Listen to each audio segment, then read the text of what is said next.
Hello, good morning. कसे आहात सगळे? तर आज मी चालली आहे अंधेरीला, इस्कॉन टेम्पलला, जे सगळ्यात पहिले बनलं होतं. तर चला जाऊयात. आणि आज भिवंडी स्टेशनवरून आमची ट्रेन मिस झालेली, वसई ट्रेन. तर आम्हाला इकडनं जावं लागतं आहे, कोपर टू दादर, दादर टू विलेपार्ले असं. आणि आज ट्रेनला एवढी गर्दी होती ना, भिवंडी स्टेशनवर खूप गर्दी होती. एवढी गर्दी मी आधी कधीच नव्हती बघितली. कदाचित सणांमुळे असेल. तर कसे तरी लटकत गेलो आणि पोहोचलो दादरला. दादरला पोहोचल्यानंतर म्हटलं थोडीशी शॉपिंग करावी, कारण बऱ्याच दिवसानंतर मी आलेली आणि मी नेहमी जाते दादर मार्केटला शॉपिंग करायला.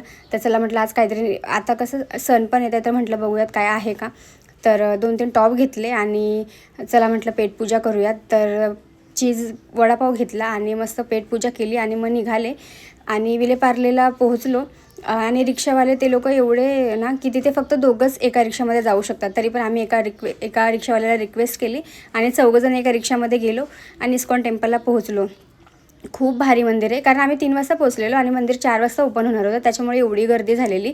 आधीच सगळ्यांनी नंबर लावलेला तिकडे. आणि नंतर मग फायनली दर्शन झालं. तिकडे फिरलो वगैरे, दर्शन वगैरे घेतलं. मस्त इतकं छान वाटतं इस्कॉन टेम्पलमध्ये, खूप मस्त वाटतं. आणि तुम्ही जर जात असाल तर ह्या इस्कॉन टेम्पलला नक्की जा, कारण हा फर्स्ट इस्कॉन टेम्पल बनलेला, म्हणजे जेव्हा बनलेलं ना तेव्हा हा वाला फर्स्ट आहे. तर खूप छान आहे. म्हणजे जुन्या काळामध्ये कसं असतं ना, सेम तसंच बनवलं आहे. मस्त आहे. आणि त्याच्यानंतर मग आम्ही निघालो आणि तिकडे ना हे पण चालू होतं, गोकुळाष्टमी येते ना, तर त्याचं पण सगळं सेटअप बसवलेलं त्यांनी. आणि मस्त खूप सुंदर सजावट केलेली. तर मग निघालो तिकडनं. आणि तिकडे शॉपिंग करण्यासाठी पण भरपूर छान छान होतं.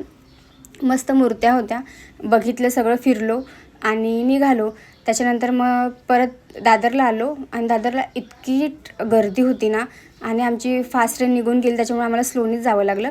आणि इतकी गर्दी होती ना, खूपच गर्दी होती. कारण हे लोक रोजचे कसे ट्रॅव्हल करतात काय माहिती बाबा. पण आपल्याला असं म्हटलं की जरा हे वेगळंच वाटतं. तरी पण आलो कसं तरी घरी. आणि घरी आल्यानंतर इतका पाऊस पडत होता. नशीब घरी आल्यानंतर पाऊस चालू झाला. मस्त चहा